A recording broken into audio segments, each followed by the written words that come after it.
Hey everybody, I got a new camera, but this is my old camera. It's been many, many years. I got this camera in about 1986. My dad bought it for me before I went into high school, and I used this camera for many years. It's a film camera, and it's been sitting around for a long time, and it turns out it has some film in it, as you can see right there.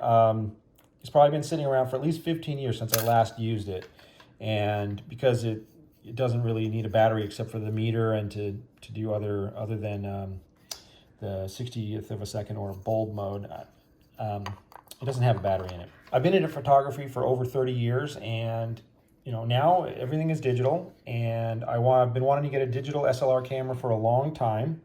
Now that mirrorless has come out, I decided to buy a Canon R5, which is Canon's latest mirrorless camera, and I felt like it had a really great set of features, very versatile.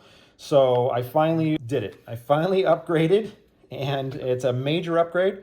And this camera has very high data rates because it can shoot 8K RAW. And so it requires memory cards that are quite expensive. And these are CFexpress Type B cards. And if you can shoot, it takes two kinds of cards.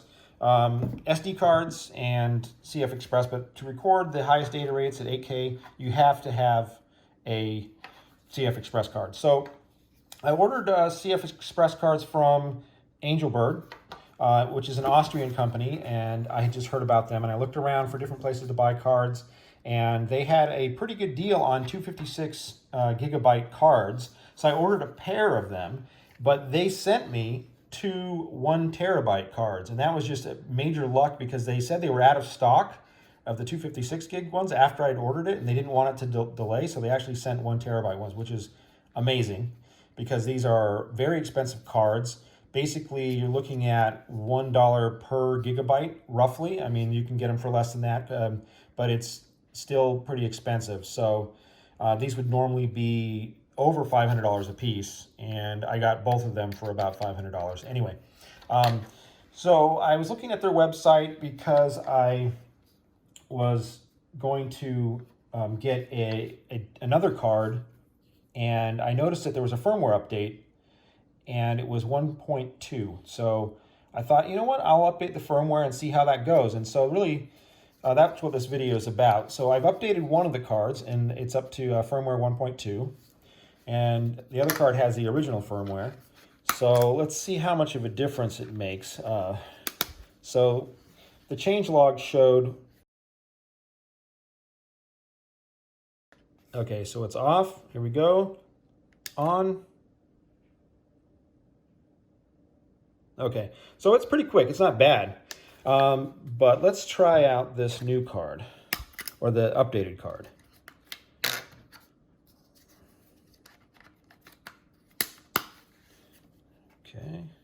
Okay, so it's off. Here we go. On now. Boom, and it's ready to shoot. So it's quite a bit faster with the firmware update. So they did manage to make some improvements just through the firmware. But so far, my son, he shot a film on this camera, a short film, which I'm really proud of him. It turned out great. And there'll be a link in the channel below. And you can see how it turned out. But these cards work great so far, and I don't have any experience with other cards. So far, just the Angelbird ones here in my new camera, but they work great.